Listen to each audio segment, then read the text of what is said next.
دوستو اسکرین پر نظر آنے والا یہ شہر ایک ایسا شہر ہے کہ جس کو بیت المقدس یا پھر یہ کہیے کہ یروشلم کے نام سے جانا جاتا ہے۔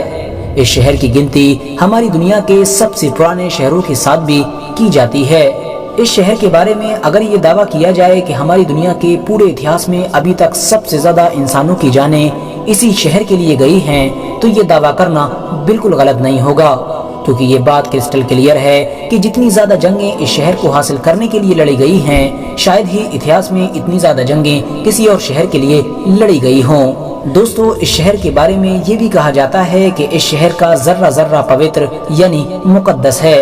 آپ کو بتاتے چلیں کہ یہ دنیا کا اکلوتا ایسا شہر ہے کہ جس کو تینوں ہی ابراہیمی دھرموں میں یعنی یہودیوں اور عیسائیوں کے ساتھ ساتھ مسلمانوں میں بھی حد سے زیادہ پوتر یعنی مقدس مانا جاتا ہے۔ بات کریں اگر یہودی دھرم کی تو یہودی دھرم کے مطابق ہماری دنیا کی شروعات اسی شہر سے ہوئی تھی۔ ساتھ ہی ساتھ حضرت ابراہیم علیہ السلام نے اپنے بیٹے کی قربانی کی تیاری بھی اسی شہر سے شروع کی تھی۔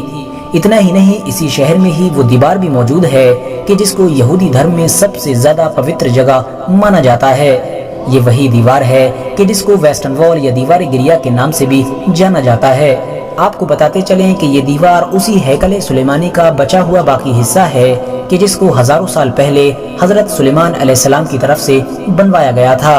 وہیں دوسری طرف عیسائیوں کا یہ ماننا ہے کہ اسی شہر میں ہی نہ صرف حضرت عیسیٰ علیہ السلام کی پیدائش کی جگہ موجود ہے بلکہ یہی وہ شہر تھا کہ جہاں پر حضرت عیسیٰ علیہ السلام کو سولی پر بھی چڑھایا گیا تھا۔ ساتھ ہی ساتھ عیسائیوں کا سب سے مین کلیسا بھی یہی موجود ہے۔ بات کریں اگر مسلمانوں کی تو اس شہر میں الاقصی نام کی وہ مسجد موجود ہے کہ جس کو اسلام دھرم میں تیسری سب سے پوتر جگہ مانا جاتا ہے۔ یعنی مکہ مدینہ کے بعد مسلمان اگر سب سے زیادہ اہمیت کسی جگہ کو دیتے ہیں تو وہ یہی جگہ ہے۔ اس کے علاوہ مسلمانوں کے لیے یہ شہر قبلہ اول بھی ہے، کیونکہ ظاہر ہے کعبے سے پہلے مسلمان اسی شہر کی طرف منہ کر کے نماز ادا کیا کرتے تھے۔ مسلمانوں کے مطابق جب آخری پیغمبر یعنی حضرت محمد صلی اللہ تعالی علیہ وسلم نے معراج کا سفر کیا تھا تو یہی وہ شہر تھا کہ جس کی مسجد یعنی الاقصی کے اندر پیغمبر حضرت محمد صلی اللہ تعالی علیہ وسلم نے سبھی نبیوں کی امامت کی تھی۔ آپ کو بتاتے چلیں کہ اس کے علاوہ بھی حضرت سلیمان علیہ السلام اور حضرت داؤد علیہ السلام جیسے بہت سارے بڑے بڑے نبیوں اور بزرگوں کی قبریں بھی یہاں پر موجود ہیں جو اس شہر کی اہمیت کو اور بھی زیادہ بڑھاتی ہیں۔ شاید یہی وجہ تھی کہ اتہاس میں اس شہر کو حاصل کرنے کے لیے مسلمان اور عیسائیوں کے بیچ ایک کے بعد ایک جنگیں ہوتی رہتی تھیں۔ مسلمانوں اور عیسائیوں کی یہ جنگیں 5، 10، 15 یا 20 سال تک نہیں بلکہ کئی صدیوں تک چلتی رہی تھیں، اور آج کے دور میں بھی اس شہر کو حاصل کرنے کے لیے یہ جنگیں جاری ہیں۔ ہاں وہ بات الگ ہے کہ آج کے دور میں اس شہر کے لیے مسلمانوں سے جنگ کرنے والے عیسائی نہیں بلکہ یہودی لوگ ہیں۔ فی الحال دوستو اب بات کرتے ہیں اس شہر کے اتہاس کے بارے میں کہ آخر اس شہر کی شروعات کیسے ہوئی اور آج کے دور میں یہ شہر جس حالات میں ہے اس حالات میں اس کو کس نے پہنچایا۔ دراصل دوستو ایکسپرٹس کی مانیں تو یہ بات پوری طرح سے کلیئر ہو چکی ہے کہ 8 سے لگ بھگ 7000 سال پہلے بھی اس شہر کے اندر انسانی آبادی ہوا کرتی تھی جو اس شہر کو اب دنیا کے سب سے پرانے شہروں میں سے ایک شہر بناتی ہے۔ آپ کو بتاتے چلیں کہ ریکارڈڈ ہسٹری کے مطابق اس شہر کو سب سے پہلے حضرت داؤد علیہ السلام کی طرف سے فتح کیا گیا تھا۔ وہی داؤد علیہ السلام کہ جن کو یہودی اور عیسائی دھرم میں ڈیوڈ کے نام سے جانا جاتا ہے۔ داؤد علیہ السلام نے اس شہر کو فتح کرنے کے بعد اس کو اپنی سلطنت کی راجدھانی بنایا تھا۔ حضرت داؤد علیہ السلام نے اس علاقے پر لگ بھگ 33 سال تک راج کیا تھا۔ ان کے بعد ان کی یہ حکومت ان کے بیٹے یعنی حضرت سلیمان علیہ السلام کے پاس چلی گئی تھی۔ وہی سلیمان علیہ السلام کہ جن کو یوروپ میں سولومون کے نام سے بھی جانا جاتا ہے۔ سلیمان علیہ السلام نے ہی اس ہیکل سلیمانی نام کی مشہور بلڈنگ کو بھی بنوایا تھا کہ جس کے اندر تابوت سکینہ کو رکھا گیا تھا۔ تابوت سکینہ ایک ایسا صندوق ہوا کرتا تھا کہ جو حد سے زیادہ خاص ہوا کرتا تھا۔ اس صندوق کے اندر پرانے گزرے ہوئے بہت سارے مشہور نبیوں کے تبرکات ہوا کرتے تھے، جیسا کہ حضرت موسیٰ علیہ السلام کی چھڑی، حضرت ہارون علیہ السلام کا امامہ، حضرت سلیمان علیہ السلام کی انگوٹھی اور اس کے علاوہ بھی بہت ساری چیزیں۔ اگر آپ لوگ ڈیٹیل میں جاننا چاہتے ہیں کہ آخر ہیکل سلیمانی اور یہ تابوت سکینہ کیا تھا تو اس پر ہم آلریڈی ایک ویڈیو بنا چکے ہیں جس کو آپ لوگ ڈسکرپشن میں دیے گئے لنک کے ذریعے سے دیکھ سکتے ہیں۔ دراصل دوستو حضرت سلیمان علیہ السلام کے چلے جانے کے بعد اس شہر میں بہت سارے اتار چڑھاؤ آتے رہے، مگر دوستو یہودیوں کی سب سے بڑی بربادی اس وقت شروع ہوئی کہ جب 598 عیسیٰ پورو میں یعنی حضرت عیسیٰ علیہ السلام سے بھی لگ بھگ 600 سال پہلے بخت نصر نام کے بابل کے ایک ظالم بادشاہ نے ان لوگوں کے اوپر حملہ کر دیا۔ یروشلم شہر پر حملہ کرنے والے بخت نصر نے نہ صرف اس شہر کو پوری طرح سے برباد کر دیا بلکہ ہزاروں یہودیوں کو موت کے گھاٹ بھی اتار دیا، اور اس سے کہیں زیادہ یہودیوں کو غلام بنا کر وہ اپنے ساتھ اپنے علاقے یعنی بابل میں لے کر چلا گیا۔ آپ کو بتاتے چلیں کہ شہر کی اس تباہی میں ہیکل سلیمانی نام کی وہ مشہور بلڈنگ بھی پوری طرح سے تباہ ہو گئی تھی، اور اس بلڈنگ کے اندر موجود تابوت سکینہ نام کا وہ مقدس صندوق تو ایسا غائب ہو گیا تھا کہ جس کا آج تک کوئی بھی پتہ نہیں چل سکا ہے۔ اس کے بعد دھیرے دھیرے وقت گزرتا گیا اور پھر کچھ سالوں کے بعد ہی یعنی 539 عیسیٰ پورو میں ہی سائرس دی گریٹ نام کے ایک ایرانی رحم دل بادشاہ نے اس بابل پر ہی حملہ کر دیا کہ جس بابل کے ظالم بادشاہ نے یہودیوں کو تباہ و برباد کر دیا تھا۔ آپ کو بتاتے چلیں کہ سائرس دی گریٹ نے نہ صرف بابل کو فتح کیا بلکہ ساتھ ہی ساتھ ان سبھی غلام یہودیوں کو بھی آزاد کر کے ان کو اپنے وطن جانے کی اجازت دے دی۔ یہ لوگ نہ صرف اپنے وطن میں واپس ہوئے بلکہ انہوں نے سائرس دی گریٹ کی مدد سے اس مشہور عمارت کو ایک بار پھر سے بنا لیا کہ جس کو ہیکل سلیمانی کے نام سے جانا جاتا تھا۔ مگر دوستو وقت نے اپنے آپ کو ایک بار پھر سے بدل ڈالا اور 70 عیسوی میں اس دور کی دنیا کی سب سے طاقتور سلطنت یعنی رومن سلطنت نے یروشلم شہر پر حملہ کر دیا۔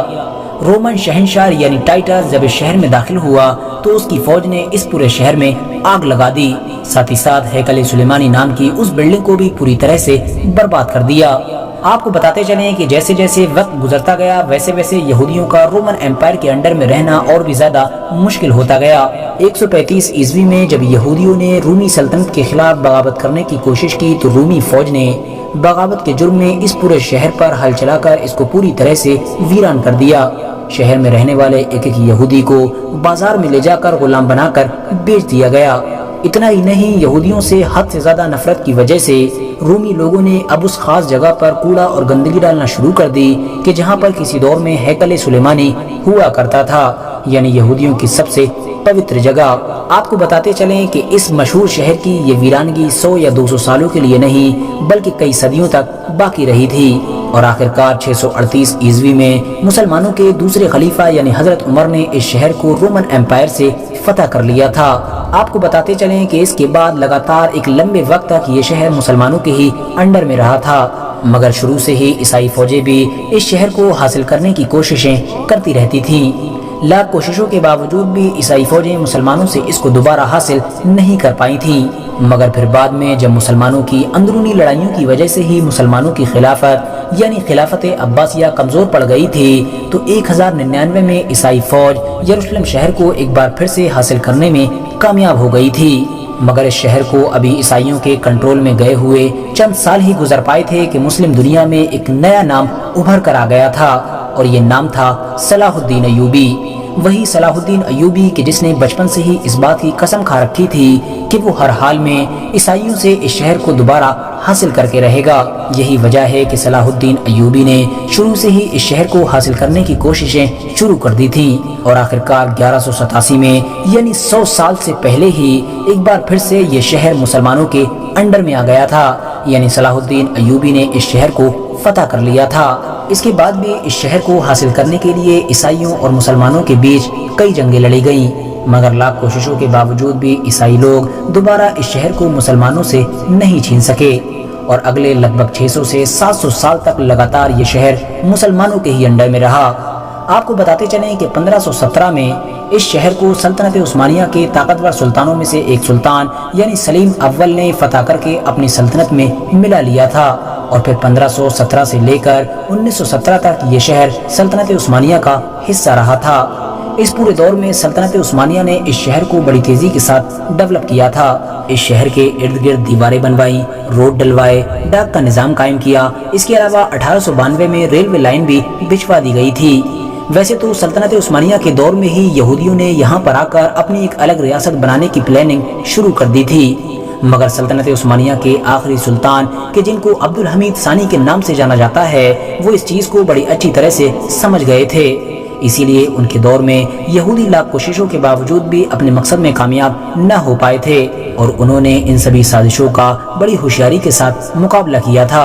مگر دوستو عبدالحمید ثانی کے بعد سلطنت عثمانیہ حد سے زیادہ کمزور پڑ گئی اور 1917 میں آخرکار برٹش امپائر نے سلطنت عثمانیہ کے اس حصے پر یعنی فلسطین پر قبضہ کر لیا۔ اس کے بعد لگ بھگ اگلی 3 دہائیوں تک یہ پورا علاقہ برٹش امپائر کے انڈر ہی میں رہا، اور یہی وہ پورا دور تھا کہ جس میں دنیا بھر کے یہودیوں کو الگ الگ علاقوں سے بلا کر فلسطین میں جمع کرنا شروع کر دیا گیا تھا۔ سب سے پہلے 1947 میں یونائٹڈ نیشن کی طرف سے اس بٹوارے کو منظوری دے دی گئی کہ جس کے مطابق آدھا فلسطین یہودیوں کو دیا جانا تھا جبکہ آدھا فلسطینیوں کو، اور اس کے بعد آخرکار 1948 میں اسرائیل دیش کا اعلان بھی کر دیا گیا۔ اس اعلان کے ساتھ ہی نہ صرف فلسطین کے 2 ٹکڑے کر دیے گئے بلکہ ساتھ ہی ساتھ یروشلم شہر کو بھی 2 ٹکڑوں میں بانٹ دیا گیا۔ دوسری طرف جب باقی بچے ہوئے عرب دیشوں نے دیکھا کہ ان کے ساتھ دھوکہ دھڑی کرتے ہوئے فلسطین کو 2 حصوں میں بانٹ دیا گیا ہے تو انہوں نے اس فیصلے کو روکنے کی بھرپور کوشش کی اور اسرائیل کے خلاف جنگ کا